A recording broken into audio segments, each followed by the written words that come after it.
kajian Tahdzibul Akhlak. Tahdzibul Akhlak itu maintenance gitu ya, memelihara ya, menanamkan, menumbuhkan dan memelihara ajaran Islam hingga menjadi mendarah daging yang menjadi warna diri.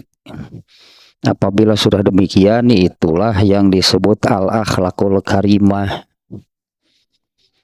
Nah, hanya dengan demikian ya, hanya dengan al-akhlakul karimah itulah cara jalan itu untuk masuk surga. Nah, Rasulullah SAW itu diutus itu untuk hal tersebutnya. Rasulullah SAW itu bersabda, innama bu'istu liutammima makarimal akhlak.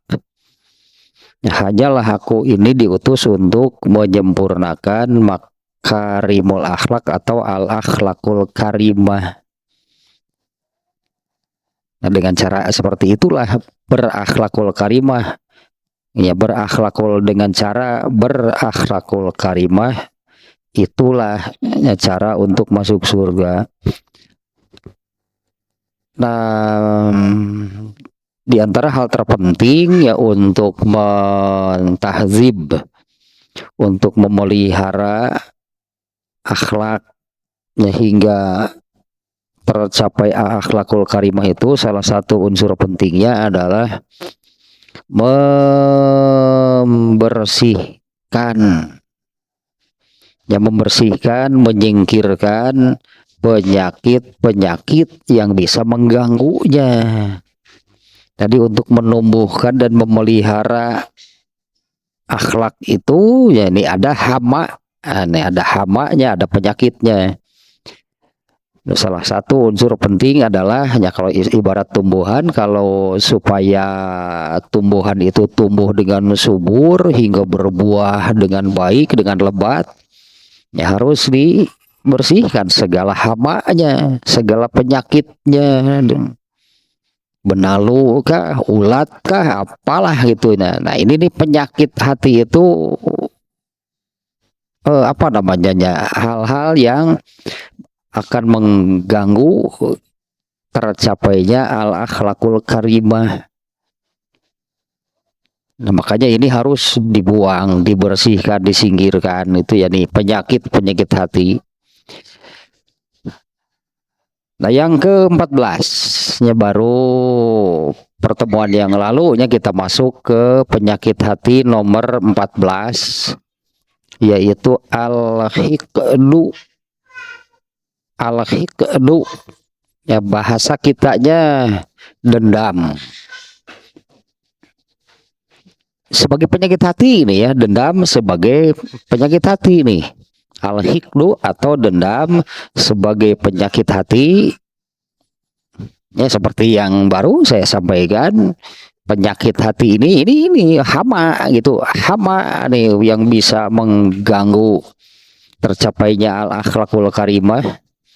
Nah, selain itu juga semua penyakit hati, ya, semua penyakit hati yang artinya adanya di dalam hati kan. Semua penyakit hati itu apabila ada di dalam hati itu adalah munkaratul qalbi. Penyakit hati itu dosa yang dilakukan oleh hati. Ya, selama ada penyakit hati di dalam hati kan berarti dosa yang dilakukan oleh hati. Nah, ini yang ke-14 ya, ar-rabi'at ta'asyara al-hiqdu. Penyakit hati ke-14 al-hiqdu. Kalau apa namanya ya, makna secara bahasa, tolabun nafsi lil intiqom. Tolabun nafsi lil intiqom. Keinginan. Jadi kalau balas dendam itunya. Dendam itu adalah keinginan untuk membalas. Ya, arti dendam itu keinginan untuk membalas. Nah, ini kan penyakit hati. Keinginan itu adanya di dalam hati. Ya, keinginan itu adanya di dalam hatinya. Dendam itu adalah keinginan untuk membalas. Nah, membalas apa gitu ya? Membalas apa? Berarti sebelumnya gitu. Sebelumnya dia ini mendapatkan hal yang menyakitkan. Ya, hal yang menyakitkan. Nah, di mana pada waktunya, pada waktu terjadinya, misalnya mendapatkan hal yang menyakitkan kemarin misalnya. Nah, pada waktu kemarin itu dia tidak bisa membalas. Nah, maka keinginan karena pada waktunya tidak bisa membalas, maka tersimpanlah, terpendamlah di dalam hatinya keinginan membalas itu karena pada waktu kemarin tidak bisa, tidak sempat atau bagaimanalah tidak bisa, tidak sempat, maka teruslah, tetaplah tersimpan di dalam hatinya itu keinginan untuk membalas. Pokoknya mah tinggal ikan we can pengkor mah.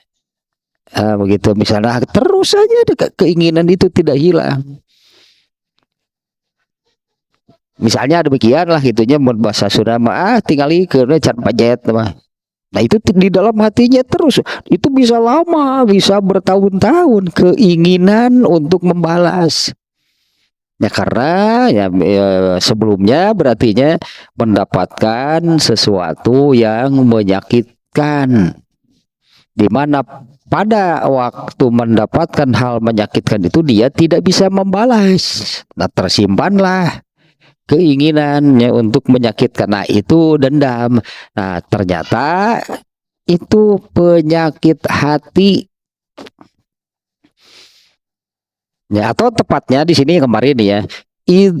Innal godoba iza lazama kazmuhu atau luzima kazmuhu lil ajuzi anil tashfa. Kemarahan ya tentu saja kan, kalau orang disakiti pasti marah gitu kan. Kalau disakiti itu pasti marah. Nah, kemarahan itu apabila apa namanya nih kemarahannya apabila terus dipendam, kemarahan itu apabila terus ditahan, dipendam bagi orang yang lemah. Bagi orang yang lemah yaitu ya tidak bisa gitu, saat itu tidak bisa membalas pada waktunya, pada waktu mendapatkan hal yang menyakitkan itu dia tidak bisa membalas. Makanya dendam itu apa? Keinginan untuk membalas, itu tadi dendam, keinginan untuk membalas. Nah, tepatnya adalah kemarahan itu apabila terus dipendam, ya disimpan, dipendam bagi orang yang tidak bisa membalas pada saat mendapatkan hal menyakitkan tersebut. Nah, maka itu akan kembali di sini roja'a ilal batin wah taqona fihi, maka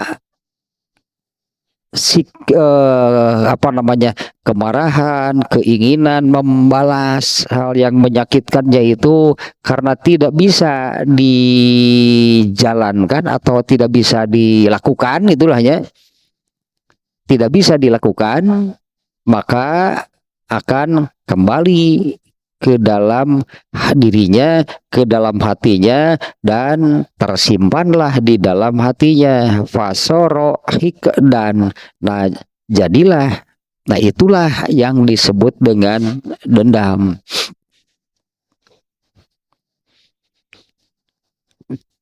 Kalau marah gitunya, marah,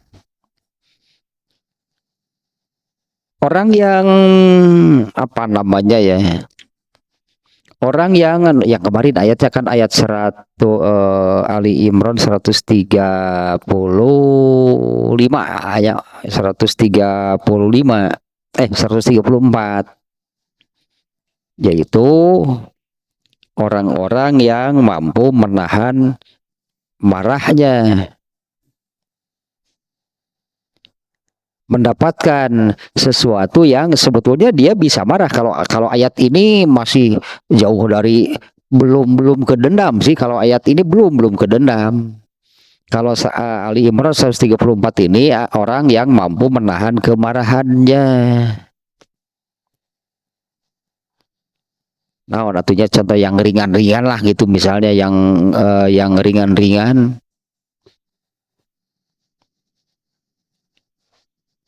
Misalnya kalau sedang apa namanya ya, kalau ininya supaya supaya ini sulit dihindari sih sebetulnya. Kalau sedang tawaf di Masjidil Haram ya, sedang tawaf.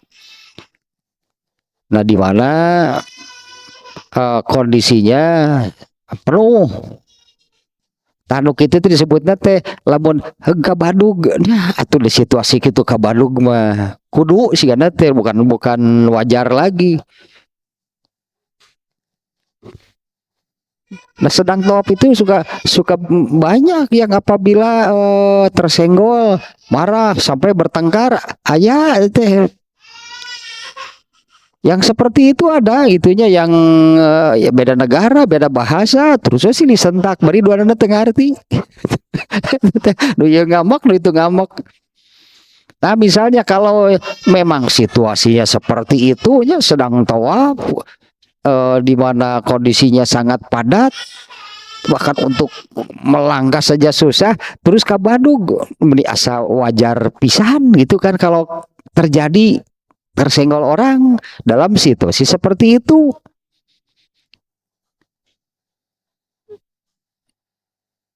Nah, kalau menurut makanya suka terjadinya itu suka terlihat kalau sedang tawaf itu, ayo lupa saya itu dari beda negara, beda bahasa.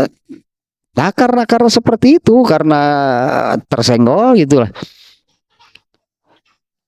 Nah, apa tidak apa namanya ya? Apa tidak mampu gitu menahan kemarahannya dengan berpikir bahwa dalam kondisi seperti itu wajarlah, maklumlah kalau ada yang tersenggol.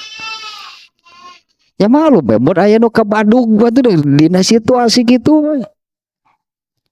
Mun keur lowong tah nyeret niku tah eta mah nya ieu mah itu aya naon maksudna. Ini kan sedang tawaf dalam kondisi yang padat kemudian tersenggol.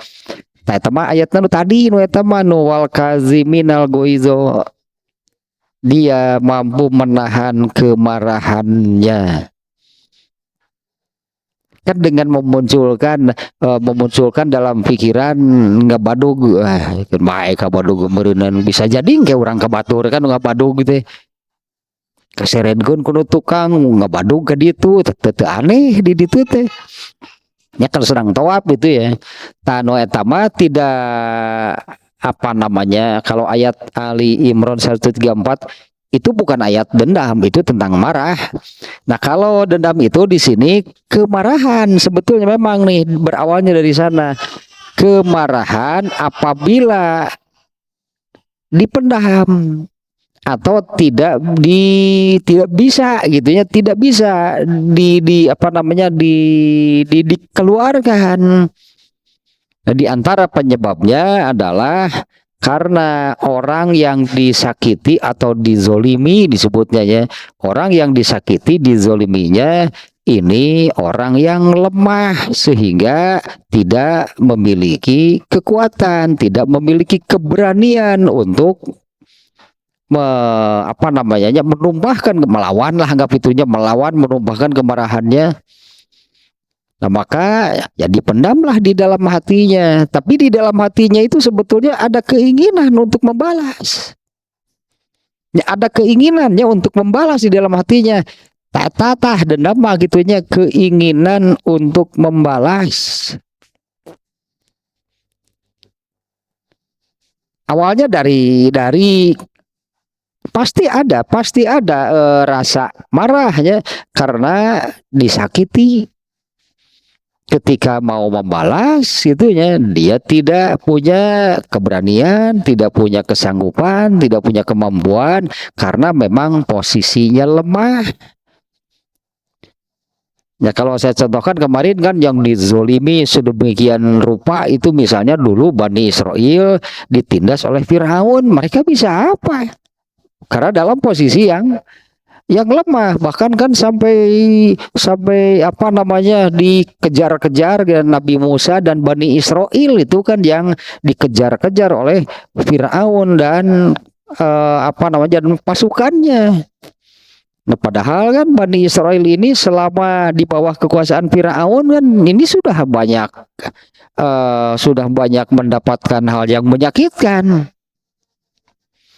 Itu diungkapkan oleh Allah di surat Al-Baqarah ayat berapa 50 60-an kalau nggak salah yang ini yang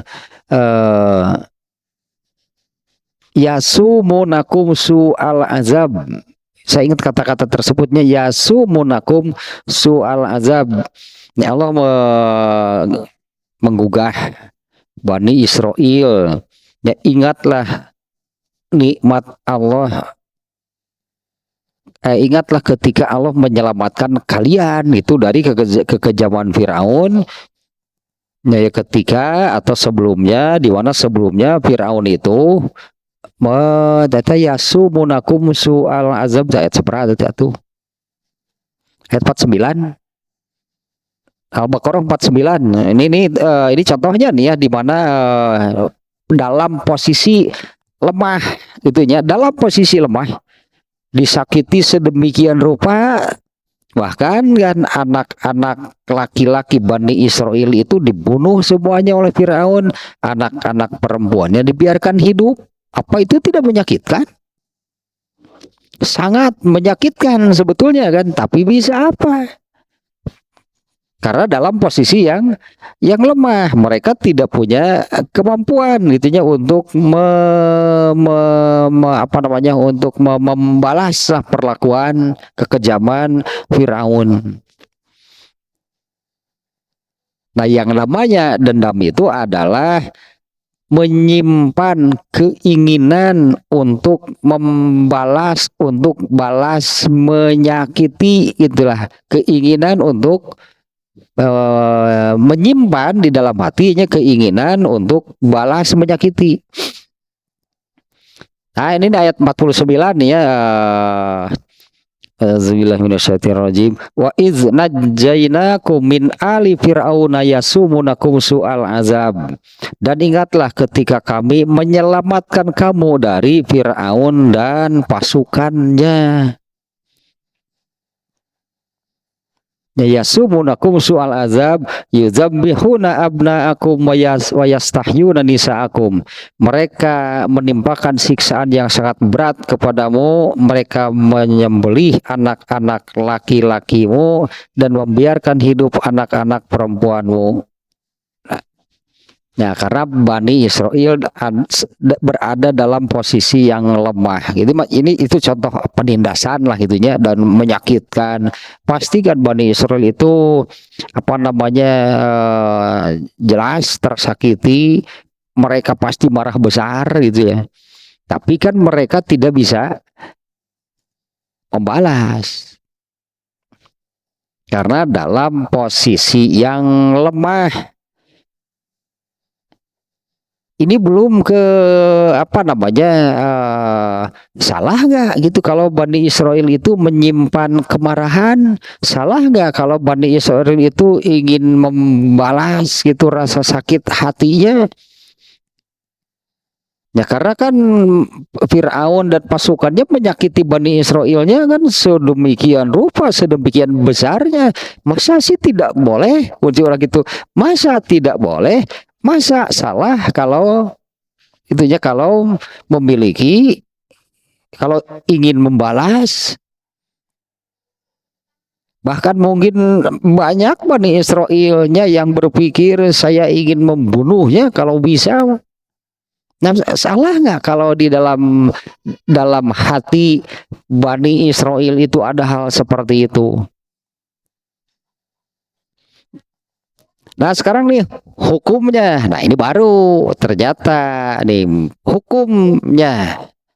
Sekali lagi nih makna dendamnya, makna dendamnya dulu, menyimpan keinginan untuk membalas. Berarti kan sebelumnya terjadi, berarti sebelumnya mendapatkan hal yang menyakitkan, membuatnya marah. Ya, supaya contohnya jelas lah tadinya, yaitu Bani Israel tuh. Bani Israel itu kan jelas mereka itu tersakiti, mereka marah besar kepada Firaun, tapi mereka tidak bisa membalas ketika ditindas. Jadi pada waktu disakitinya itu tidak bisa memberikan, tidak bisa melawan gitu, tidak bisa membalas karena dalam posisi yang lemah. Itulahnya yang namanya dendam. Nah, sekarang hukumnya. Ya hukumnya nih, ya bagian kedua ya dari dendam ini. In lam yakun bizulmin asobahu fimalihi wa badanihi wa arodihi minal mahqudi alaihi bal bihaqqin wa adlin kal amru bil ma'rufi wan nahyi an kal amri bil ma'rufi wan nahyi anil munkar. Apabila dendamnya itu bukan karena kezoliman, seperti makanya contoh yang jelas tadi bukan kalau kezoliman nih wujudnya, bentuknya seperti Firaun terhadap Bani Israel. Ini contoh yang jelasnya bahwa Bani Israel itu dizolimi, itulahnya ya disakiti, dan pastilah mereka marah besar. Nah, yang pertama nih ya, hukumnya ini sudah hukumnya, artinya ya, di sini disebutlah boleh tidak gitu hanya, boleh tidak. Nah, artinya kalau yang boleh berarti ada di dalam hati ini marah, keinginan untuk membalas itu ada, tapi tidak berdosa. Kalau yang boleh artinya tidak berdosa, ya masa dosa dibolehkan sih? Nah, karena nanti dendam ini ada yang boleh, ada yang tidak boleh. Ya ada yang dibolehkan, itu ada yang tidak boleh. Nah, ini yang pertama berarti nih, hukum dendam yang pertama, jika bukan karena kezoliman. Jika bukan karena kezoliman, nah kezolimannya apakah terkait dengan harta, dengan fisik, tadilahnya dengan jasad, dengan badan, atau harga diri, kehormatan, tidak terjadi nih. Ini yang pertama nih ya. Jika bukan karena kezoliman yang terkait dengan bisa hartanya, bisa jasadnya, badannya, atau harga diri, kehormatannya, justru nah ini justru dendamnya itu ketika disampaikan hal yang benar. Ketika disampaikan hal yang benar. Nah, kalau ini contohnya seperti Abu Lahab kepada Rasulullah. Emang Rasulullah menyakiti? Itu jangan. Kenapa Abu Lahab marah? Tapi kajeri hati Abu Lahab itu Nabi itu. Sampai Abu Lahab itu merasa sakit hati. Apa Rasulullah ini zalim kepada Abu Lahab? Ternyata Abu Lahab kan menyimpan di sini kan, Abu Lahab itu kan terus saja, tetap saja di dalam hatinya itu menyimpan kemarahan, menyimpan keinginan untuk membalas. Emang membalas apa? Emang Abu Lahab dari Nabi itu dapat apa? Apa mendapatkan hal yang menyakitkan? Apa Abu Lahab itu dizolimi oleh Rasulullah hingga Abu Lahab itu, yaitu kan Abu Lahab bahkan sampai, ya katakanlah saya bersumpah, pokoknya mah salilah hirup keneh mah tinglikeun we unci urang masih Muhammad mah. Nah itu di dalam hati Abu Lahabnya tersimpan keinginan untuk mencelakakan lah, melukai, bahkan membunuh itu kan. Emang Abu Lahab itu, emang Rasulullah SAW itu melakukan apa terhadap Abu Lahab? Ini contoh yang ini ya, supaya ini nih, dendam yang salah. Berarti di sini dendam yang salah. Apabila dendamnya itu bukan karena kezoliman, dendamnya itu bukan karena kezoliman, baik ya kezolimannya terkait harta, badan, atau kehormatan.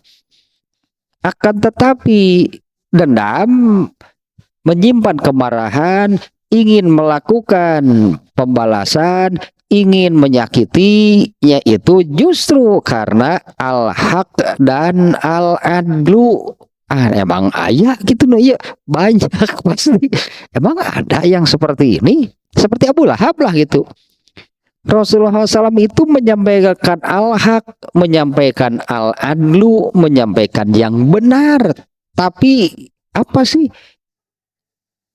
yang ada di dalam hati Abu Lahab itu? Malah ingin menyakiti Rasulullah. Kalau Bani Israel itu ditindas oleh Firaun, kalau Bani Israel itu kemudian menyimpan perasaan sakit hati karena ditindas oleh Firaun, menyimpan kemarahan, ada keinginan untuk membalas Firaun. Nah, kalau yang ini wajar, kalau yang ini boleh, tidak berdosa. Kalau menyimpan kemarahan karena didik, zaman ayeuna mah ketang aneh. Ya inilah mungkinnya zaman di mana fitnah, ya di mana fitnah, sebetulnya fitnah ini kan karena kualitas manusianya yang terus menurun, kualitas manusianya yang terus menurun, dalam hal kualitas beragamanya yang terus menurun. Sekarang ini banyak nih ya, mau di jalan di mana ketika orang berbuat salah lalu ada yang menegur, malah balik memarahi, malah ada yang mau malah balik memukul, malah balik menantang berkelahi. Aneh aja lemah. Manusia sekarang ini dia yang salah, kalau ada yang menegur kan wajar kan. Justru ketika diingatkan, ada yang menegur, nah yang ada di dalam hatinya itu adalah keinginan untuk membalas, untuk menyakiti. Aneh kan sebetulnya. Ya itulah jahiliyah. Tanu kitu jahiliyah teh dulu. Abu Lahab itu kan mempunyai keinginan di dalam hatinya itu untuk menyakiti Rasulullah, membalas. Padahal kan kalau membalas ini membalas apa? Dan benar Abu Lahab itu kan sampai akhir hayat, sampai mati bahkan. Nah kalau kemudian apa yang dilakukannya ini sudah menjadi amal anggota badan yang dilakukan atas dorongan dendam. Kalau dendamnya kan ada di dalam hati. Seperti Abu Lahab itu melakukan apapun ya, Abu Lahabnya melakukan apapun ya untuk mencelakakan Rasulullah. Jadi antaranya akan menaburkan duri di jalan yang biasa dilalui oleh Rasulullah. Nah, kenapa Abu Lahab melakukan hal itu? itu dilakukan atas dorongan keinginan gitu, disebutnya keinginan untuk membalas. Padahal aneh kan, mau membalas apa? Emang Rasulullah SAW itu melakukan apa kepada Abu Lahab? Tapi bagi Abu Lahab sebetulnya, hanya bagi Abu Lahab ya, sebetulnya ketika Rasulullah SAW mengajarkan agama Islam, bahkan sejak awal ketika Rasulullah SAW mengajarkan kepada orang-orang, ini kan dakwah ya, tak dakwah tabligh ya, tabligh dan dakwah gitulah. Rasulullah SAW pertama kali itu menyampaikan Islam kepada orang lain itu secara terbuka itu Rasulullah SAW datang ke pasar, karena di pasar kan pasti banyak orang. Dan Rasulullah SAW kemudian mengatakan, ya ayuhan nas, ya wahai orang-orang, qulu la ilaha illallah tuflihu. Ucapkanlah tidak ada Tuhan selain Allah, pasti kalian beruntung. Nah itu yang diajarkan oleh Rasulullah SAW. Ucapkanlah la ilaha illallah, pasti kalian beruntung. Ya, jangankan itu, ininya saja nih. Rasulullah SAW mengajarkan la ilaha illallah, tidak ada Tuhan selain Allah. Ini hal yang sangat menyakitkan bagi Abu Lahab. Ya ini Rasulullah SAW-nya mengajarkan tidak ada Tuhan selain Allah, karena kan Tuhan mereka Lata, Uzza, Manat dan sebagainya lah. Lalu oleh Rasulullah seolah-olah dihilangkan semuanya, dinafikan semuanya karena tidak ada Tuhan selain. Nah ini hal yang menyakitkan bagi Abu Lahab.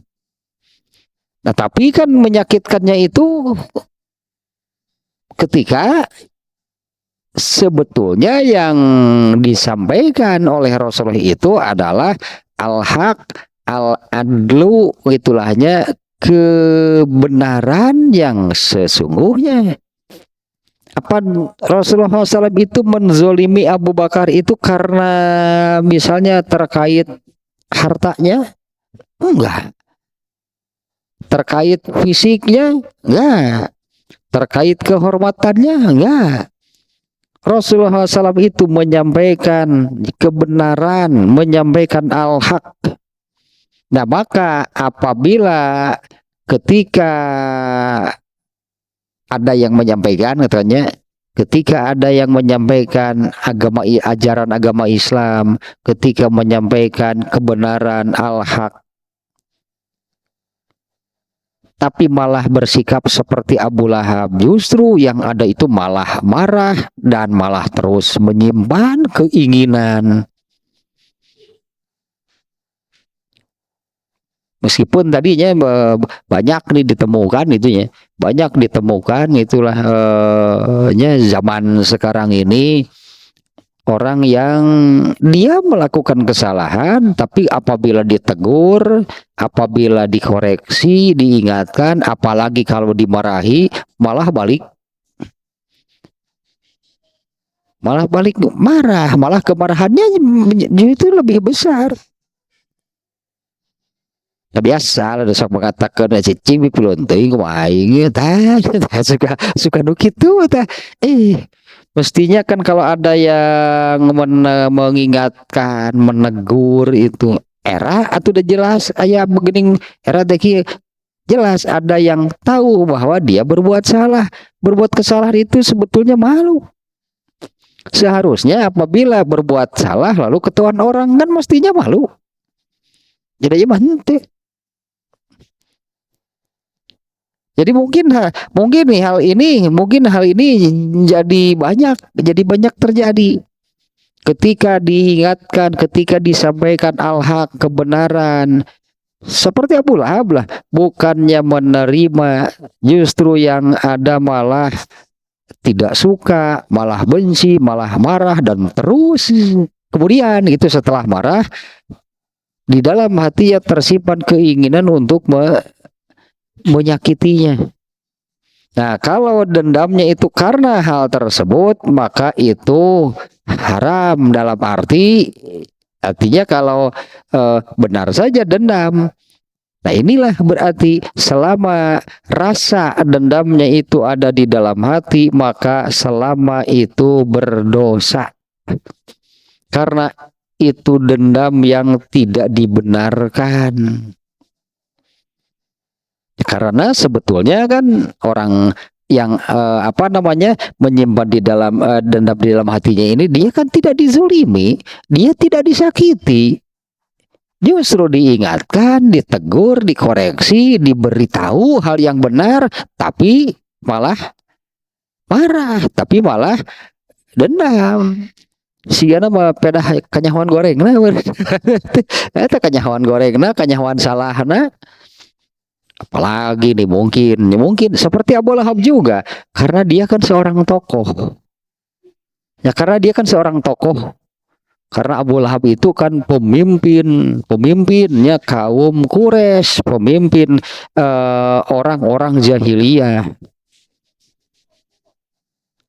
Ketika ada yang mengoreksi, ketika ada yang mengingatkan, jadi merasa diusik, gitulah, merasa terusik ketokohannya, gitu, kekuasaannya, sehingga bukannya menerima, padahal yang disampaikan adalah hal yang benar, itu loh. Ini yang disampaikannya itu al-haq, hal yang benar, hal yang baik, ya sama sekali tidak terjadi kezaliman, ya. Yang disampaikannya itu ini disebutkan kal amri bil ma'rufi wan nahyi anil munkar. Ini hal yang benar, yaitu beramar ma'ruf nahi munkar. Fa haramun, nah, maka dendam yang seperti ini itu haram. Yalikonil mahkudi alaihi alal haqi. Nah, justru orang yang ingin disakitinya itu, ini kan malah orang yang sebetulnya akan menunjukkan, mengarahkan, membimbing kepada al-haq, kepada hal yang benar, yang semestinya itu kan hal itu ya falazimu hina izin in kiyaduhu. Justru kan seharusnya, semestinya kalau ada yang mengingatkan, menegur, mengarahkan al-haq, hal yang baik, itu kan harusnya diikuti dan ditaati. Nah, ini malah marah, bukan hanya marah tapi berlanjut, gitu kan, bukan hanya marah tapi berlanjut ke dendam. Bukan hanya marah pada saat tersebut, berlanjut, yaitu menyimpan keinginan di dalam hatinya untuk menyakitinya. Mun amek teh kamari we wunggul atuh geus we nepi ka dinya. Tah ieu malah terus di dalam hatinya itu menyimpan itu keinginan untuk menyakitinya. Tanu eta dendam mah. Apabila terjadi sesuatu lalu marah, belum tentu dendam, eta mah ngamak we, eta mah artinya dia marah saja pada waktu ada pemicunya.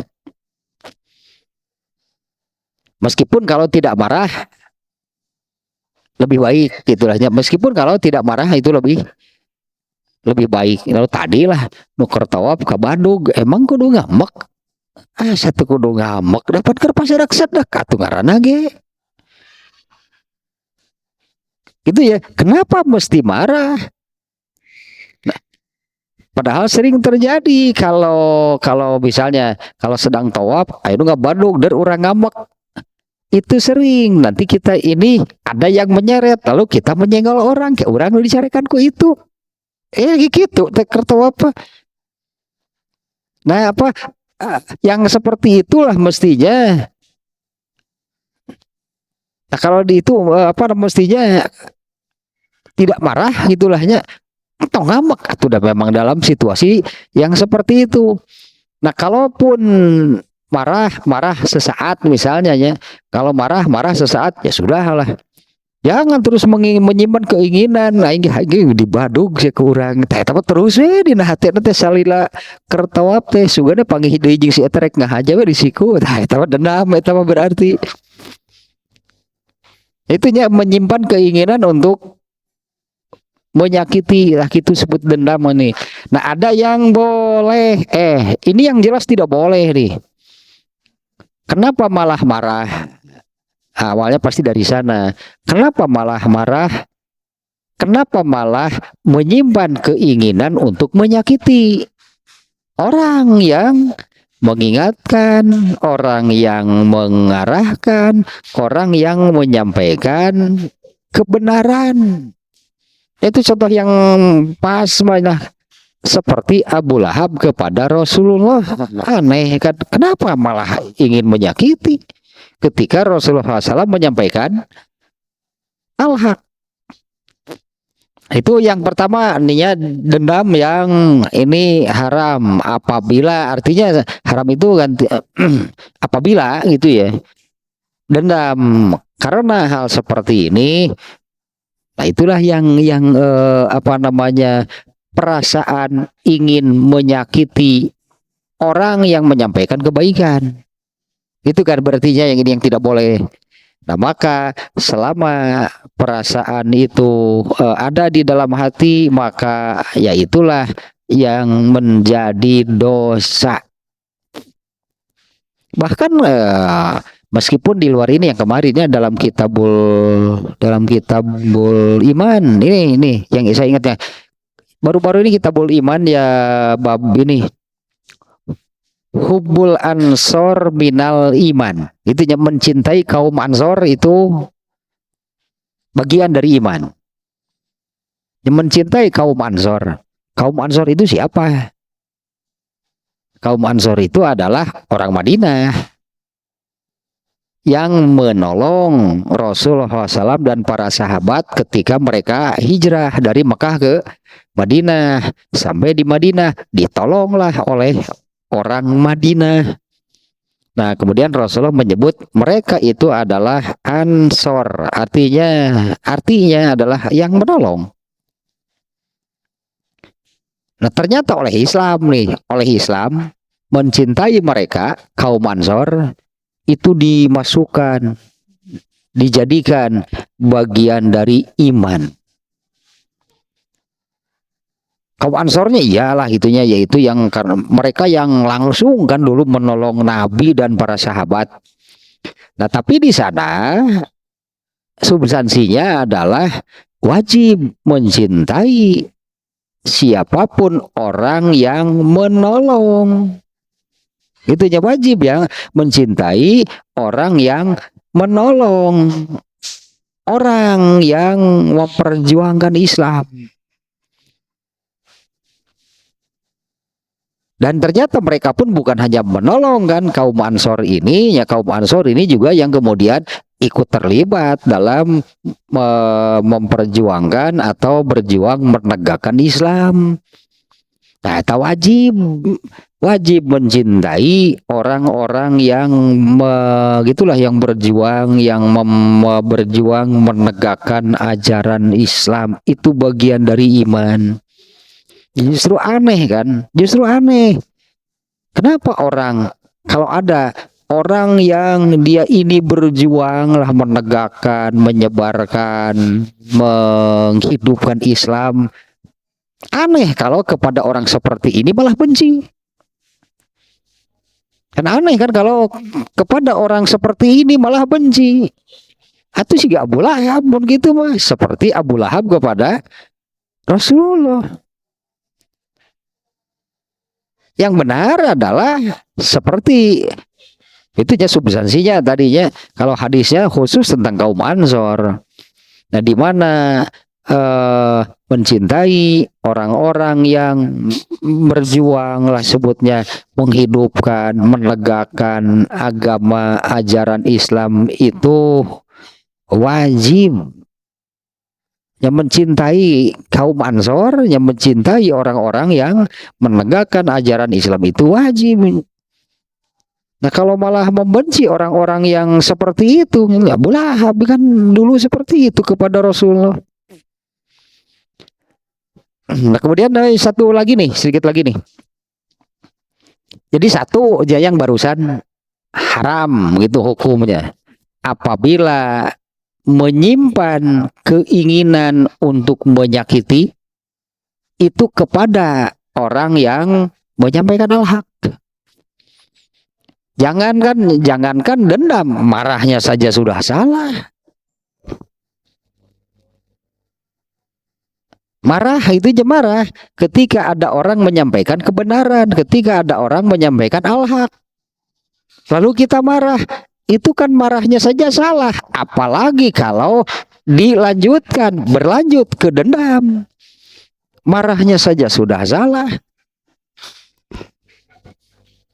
Jadi tidak mungkin ada dendam tanpa marahnya. Awalnya adalah marah, sakit hati. Aneh kok sakit hati itunya kepada orang yang menyampaikan al-haq. Itu aneh. Contoh Abu Lahab aya. Ya sebetulnya anehnya itu karena bukankah orang itu menginginkan hal yang benar? Ya bukankah semua orang itu menginginkan kebenaran? Sebetulnya itu kan yang diinginkan.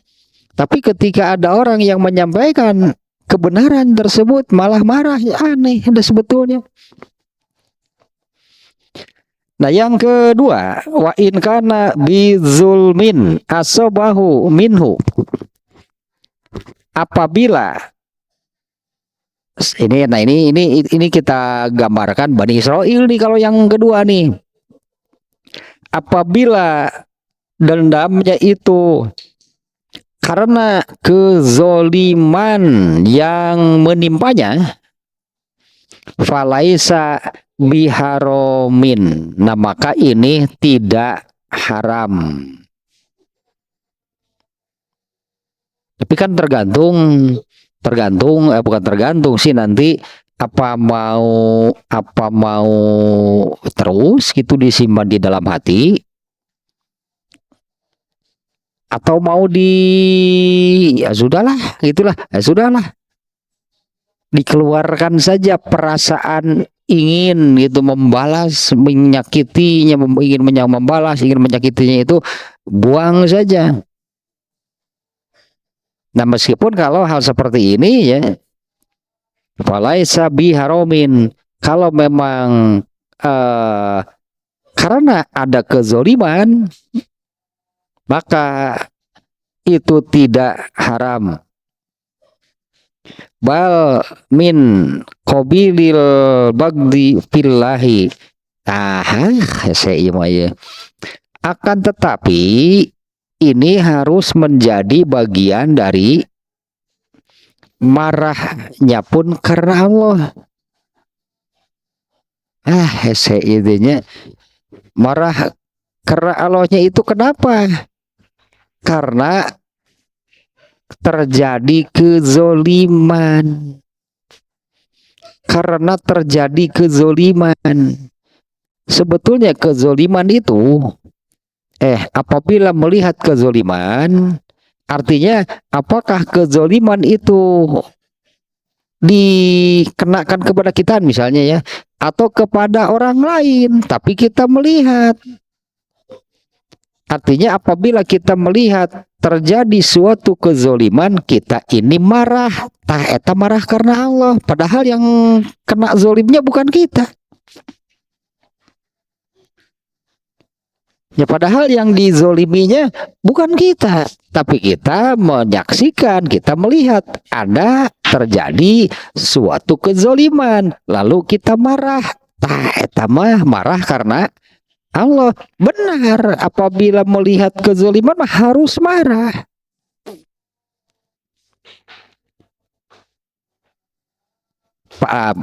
Apalagi bukan apalagi lah.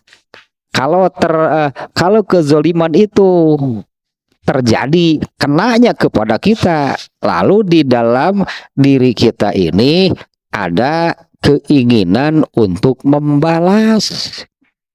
Nah, maka ini tidak diharamkan. Tapi harus karena Allah. Taino hese nanti ulah karena nafsu. Aduh, hese panu ieu mah nya.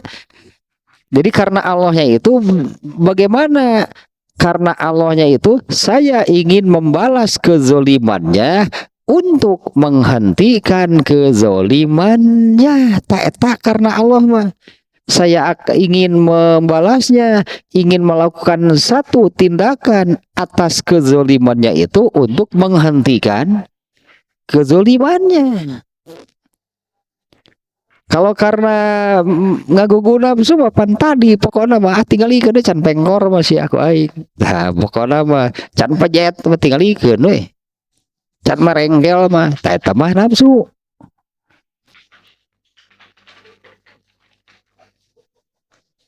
Kita marah, menyimpan keinginan untuk membalas, ini tidak haram. Kalau itu karena Allah. Ya karena marah apabila melihat kezoliman itu bukan hanya kezoliman itu, kezoliman yang kena kepada kita. Pokoknya terjadi kezoliman saja, yang dizoliminya siapa? Misalnya lah yang sekarang ini misalnya jelas ini kezolimannya ya, seperti yang tadinya Firaun kepada Bani Israel kan kezolimannya kan luar biasa. Nah sekarang ini misalnya bagaimana itu orang-orang Gaza yang korbannya saja sekarang ini sudah 35.000 orang sipil, bukan militer, sipil, anak-anak, orang tua, perempuan yang tidak berdaya. Bahkan sebetulnya sekarang kan disebutnya seluruh dunia kan marah dengan kejadian tersebut. Tadinya seluruh dunia itu sekarang itu marah dengan kejadian tersebut. Tah eta marah karena Allah, mun agamana Islam mah. Nah bagaimana kalau kita ini kemudian berusaha nih untuk membalas nih apa yang mereka lakukan, benar nggak? Boleh nggak? Nah kalau yang ini boleh, kalau ini benar untuk menghentikan kezolimannya. Yang dibolehkan untuk menghentikan kezolimannya. Likaunihi sohibul haq. Nah ini yang kedua artinya yang kalau yang tadi yang diharamkan, jadi dendam itu ada yang diharamkan, ada yang tidak diharamkan. Jadi ada yang dilarang, diharamkan, ada yang dibolehkan. Tapi yang dibolehkan itu adalah apabila dendamnya itu karena kezoliman. Dan dendamnya itu hanya bagian dari marah karena Allah.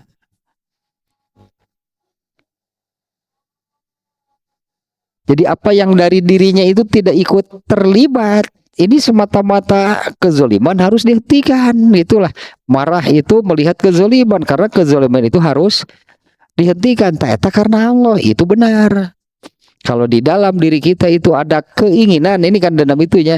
Ada keinginan untuk memberi balasan. Nah, seperti ini nih berkeinginan untuk memberi balasan terhadap apa yang dilakukan oleh Israel. Benar itu mah. Karena dia melakukan kezoliman. Nah kalau yang itu yang dendam yang dibolehkan. Nah berarti ada yang diharamkan atau tidak dibenarkan. Nah kalau yang diharamkan, yang tidak dibenarkan itu adalah dendam kepada orang yang menyampaikan kebenaran. Nah kalau yang ini yang dibenarkan itu dendam kepada orang yang melakukan kezoliman. Dan kita dendam dalam arti ingin membalas apa ya kezolimannya itu semata-mata karena Allah dan untuk menghentikan kezolimannya.